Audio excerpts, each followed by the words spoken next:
Well, good morning. Faced with an unprecedented threat to our health and safety, faced with a very real prospect of patients being turned away from overwhelmed hospitals, faced with consequences of inaction, this virus has consistently forced us to make decisions that no one ever wanted to make. Looking at where we are right now and how far we've come, pushing Omicron back, there's no doubt these were the right decisions. There's no doubt they protected our hospitals from collapse and saved lives. Today, we're on track to very soon remove almost all restrictions for businesses as part of our reopening plan. And we heard from Dr. Moore last week and again yesterday that he is now working on a plan that will allow us to remove the vaccine passport system. My friends, this is great news and a sign of just how far we've come together in this fight.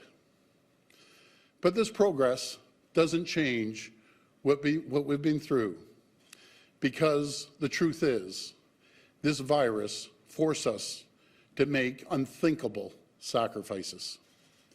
And I know that this has been extremely, extremely difficult. Watching businesses close, livelihoods lost, freedoms restricted. None of this has been easy. People are frustrated, they're scared, they're angry. And I know these frustrations have reached a boiling point for many Canadians. The result is what we're now seeing in various cities across our province and our country.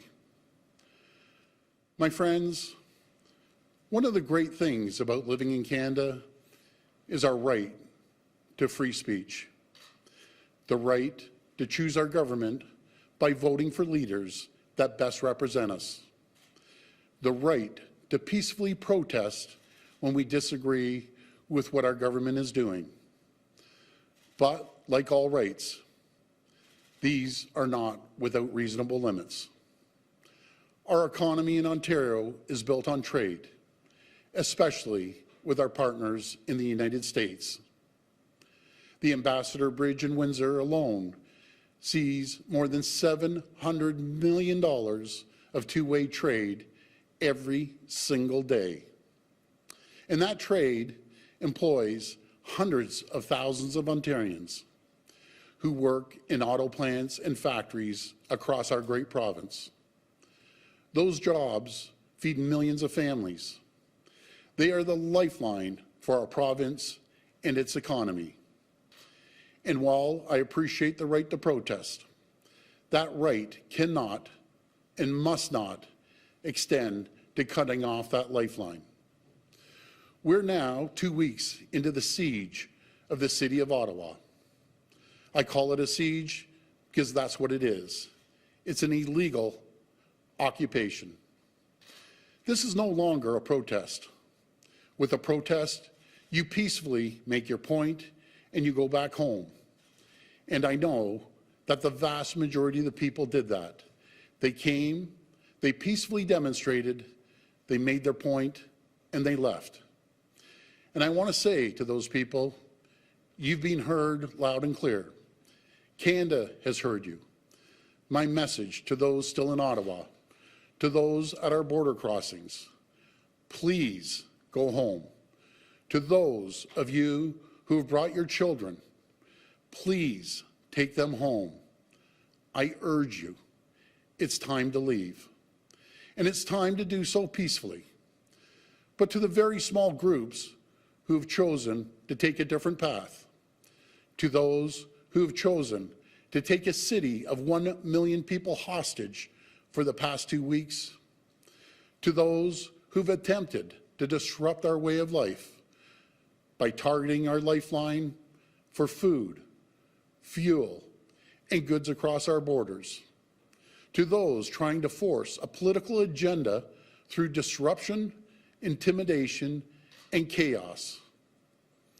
My message to you is this: your right to make a political statement does not outweigh the right of hundreds of thousands of workers to earn their living. It does not outweigh our right to get food across our borders.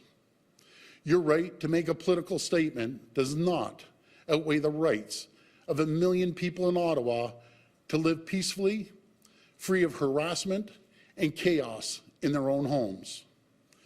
So let me be as clear as I can. There will be consequences for these actions, and they will be severe. We've already started by going after the money funding the illegal occupation. Yesterday, an Ontario court granted our request to freeze the funds from Give, Send, Go for the convoy. The OPP has also provided additional resources to Ottawa Police Services and Windsor Police Services to satisfy their recent requests for operational support. And more needs to be done. We're strengthening the tools and the powers of our police forces to resolve this situation and restore order. Let me be clear, the government does not direct our police forces, but we do set the laws. Today, I'm using my authority as Premier of Ontario to declare a state of emergency in our province. And I will convene Cabinet to use legal authorities to urgently enact orders that will make crystal clear it is illegal and punishable to block and impede the movement of goods, people, and services along critical infrastructure. This will include protecting international border crossings, 400 series highways, airports, ports, bridges, and railways. It will also include protecting the safe and essential movement of ambulatory and medical services, public transit, municipal and provincial roadways, as well as pedestrian walkways. Fines for noncompliance will be severe, with a maximum penalty of $100,000 and up to a year imprisonment. We will also provide additional authority to consider taking away the personal and commercial licenses of anyone who doesn't comply with these orders. This will not impede the rights of Ontarians to peacefully protest. It will provide additional tools to help stop the illegal occupation of Ottawa and the Ambassador Bridge in Windsor. While these emergency orders will be temporary, we have every intention to bring new legislation forward that will make these measures permanent in law. We're taking these steps necessary to support our police as they do what it takes to restore law and order. And please, my friends, make no mistake, this is a pivotal moment for our nation. The eyes of the world are upon us right now, and what they are seeing is not who we are. It's not what Canada is about. This is not how we try to change things here in Canada. We do it through the ballot box. Because we are Canadian, and we are better than that. And so, as a province, as a nation, we must collectively draw a line. We must stand for the values that define us. We must come together right now. We must heal the divide that is fracturing our society. We must come together now, not as opponents, but as Canadians. And we must see that the sacrifices we're forced to make were made for a reason. To see that because of the actions we took over the last 2 years, tens of thousands of lives were saved from COVID-19. As hard as it's been, these sacrifices were necessary to protect tens of thousands of our neighbors, our friends, our family members. And there's no price that we could put on that. So, to the protesters I say, we've heard you, and it's time to go.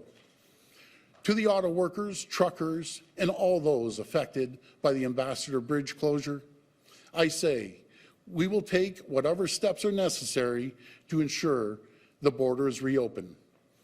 To the people of Ottawa under siege, I say, we will ensure you're able to resume life and business as soon as possible. And to our brave women and men in uniform, I want you to know that you have my full support as you work to manage the situation and do whatever it takes to bring these occupations to an end. Thank you, and God bless the people of Ontario. Okay, we're ready to take questions from the floor. Just a reminder, it's one question and one follow-up. Morning, Premier. Matthew Bingley, Global News. It has been 5 days now since we've seen hundreds of millions of dollars lost at an international trade route, and at the same time, Canada's trade reputation has taken a massive hit in this. It has been 2 weeks since Ottawa saw the protesters dig in there. Why has it taken you so long to come out with measures like you are today? Well, first of all, they're extraordinary measures. I can tell you, I've been on the phone with the Prime Minister, premiers across this country, U.S. Ambassador, governors, and the mayors as well, to make sure that we do everything we can to do this peacefully. And I emphasize peacefully. We have tried and tried and tried. The occupiers in Ottawa, they are not listening. The trade problems that we would see if we didn't clear the Ambassador Bridge would be unprecedented, absolutely unprecedented. As the world is watching, businesses and people around the world are wondering, is this a safe and stable jurisdiction to invest? My answer to them is yes, it is. We said Ontario's open for business, and we will always be open for business. This is not a time for divide in our country, in our province. The toughest thing I can tell the folks out there about this whole pandemic is the divide we see from coworkers, from friends, and family. That is the toughest thing, and it's time that we come together as a country and as a province and show the world that's not what Canada's about. Canada is the greatest place in the entire world to live, to work, and to raise a family. We're going to move forward as quickly as we can to clear the bridge, to get people's lives back to normal in Ottawa. And we will use every tool in our toolbox to make sure that happens. You said it yourself that the protesters aren't listening. Are fines enough to get them to leave, or are you giving police the powers to physically remove them? Well, again, I just want to make it very clear that I do not, and I repeat, do not direct the police. We make the laws, the police enforce the laws. But again, we cannot, and I emphasize cannot, have people occupying cities, holding them hostage, holding millions and millions of people hostage to go to their jobs, and tens and tens and tens of thousands of people cannot go to their job because they're being shut down because the parts or the widget or the food cannot get across the border, not because of the truckers, because I can tell you folks, 99% of the truckers out there right now are working their backs off to put food on our table, to make sure parts get to the factories until we can keep the economy going. The last count I heard at the bridge, there was 5 truckers. The rest were pedestrian cars. This is about a political statement. That's what it's about. I think the world of our truckers. I support our truckers. I've supported our truckers from day one, but that is not representative of our truckers. The Trucking Association is clearly demonstrated that they are not in favor of this. So again, to the occupiers, please go home. Hi, good morning, Premier. Colin DeMello from CTV News. This was a pretty consequential weekend, this last weekend in Ontario. You call it a siege. Ottawa police said it was an insurrection. A day later, Ottawa police, or the city of Ottawa, declared a state of emergency. On Saturday, there was, of course, a large-scale protest in downtown Toronto. There have been a lot of questions about you and your visibility.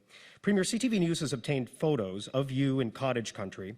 We've spoken with people who took pictures with you who say you were snowmobiling on Saturday, Premier. Can you explain why you decided to go snowmobiling during a stated insurrection and siege in Ottawa? Let me make it very clear, Colin. I've been on this phone almost 24/7, along with the premiers, U.S. ambassadors, the governor, the prime minister, around the clock.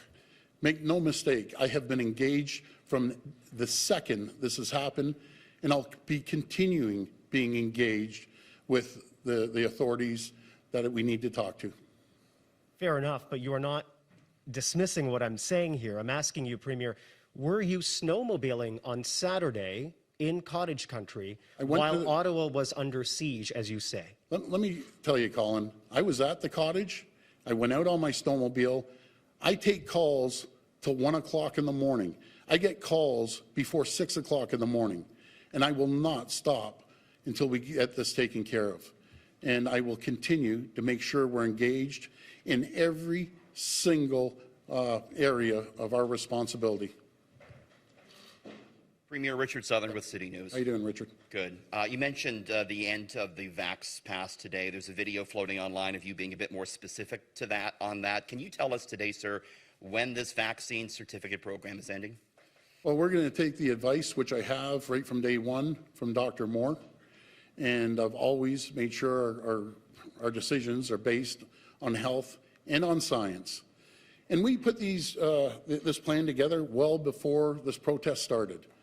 And it's been a plan that we've been working on for months. We're waiting for recommendations from Dr. Moore. I think we all heard very clearly last week and this week that Dr. Moore wants to move forward with these measures. And once we take that recommendation, we'll bring it to Cabinet and we'll make the decision. But Premier, there's a video saying, purportedly of you saying, I'm going to pull the Vax Pass. And that's it sounds like you made up your mind, sir. Can you just tell us what that decision is? You know something? It's based on what Dr. Moore said the previous week and what Dr. Moore said yesterday.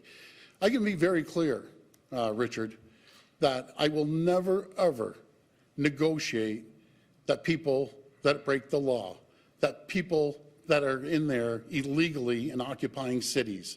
I base it on health. I base it on science.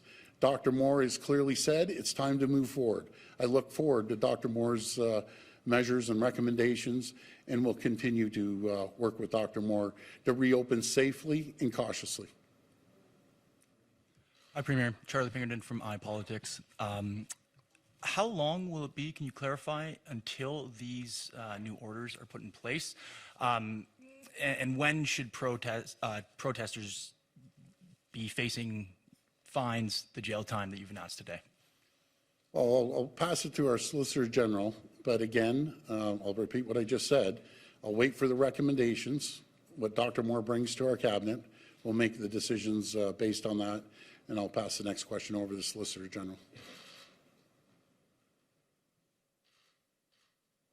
Thank you. So as the Premier mentioned, the initial declaration will be for 42 hours.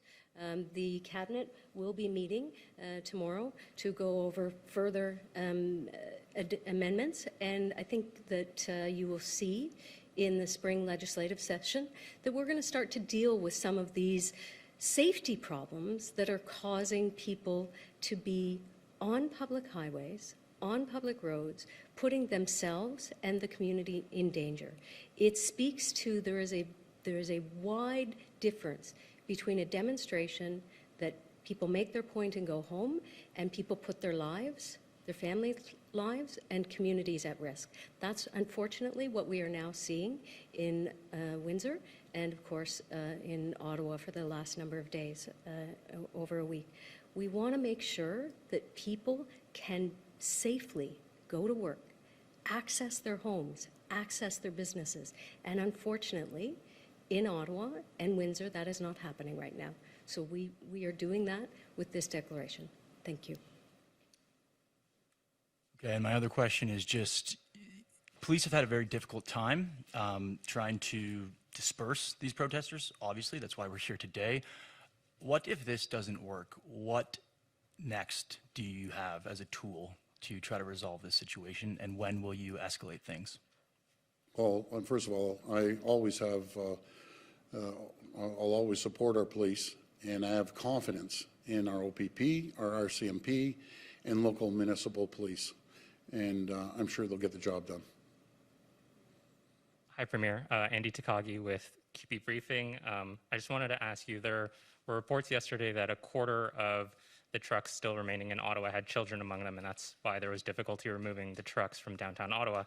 I was wondering, is there any action being considered against the parents of children that still remain in the convoy, and do you have any message to the parents and children remaining? As I said in my comments earlier, I urge you, please take your kids home.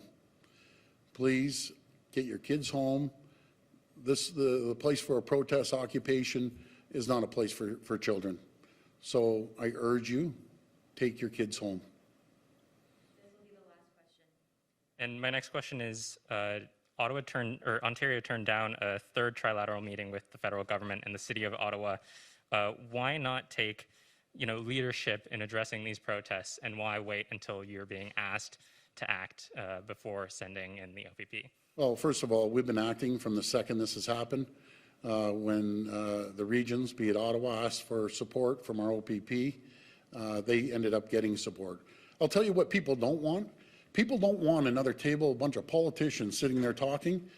People want to see action, and that's what we're taking. We're taking decisive action to make sure we end the occupation and we get the goods on the Ambassador Bridge traveling back and forth freely without anyone impeding their transportation. This is critical to our economy, and I'll tell you, it's not going to be tolerated. In saying that, I want everyone to work together. I want this to be peaceful, and we need to make sure that we get the goods to the facilities. Folks, I got to stress to you, we're in a critical situation worldwide economically. We have competitors breathing down our back on a daily basis. We're competing against our neighbors south of the border. We're competing against the rest of the world. And the last thing we need is an anchor around our neck when we're competing. These people need to make sure they leave the Ambassador Bridge immediately for the sake of hundreds of thousands of workers, millions of families that depend on a paycheck going into these factories, going into these auto plants, making sure food gets distributed up here. That's what this is all about. I want to thank you, and God bless the people of Ontario. Thanks, everyone.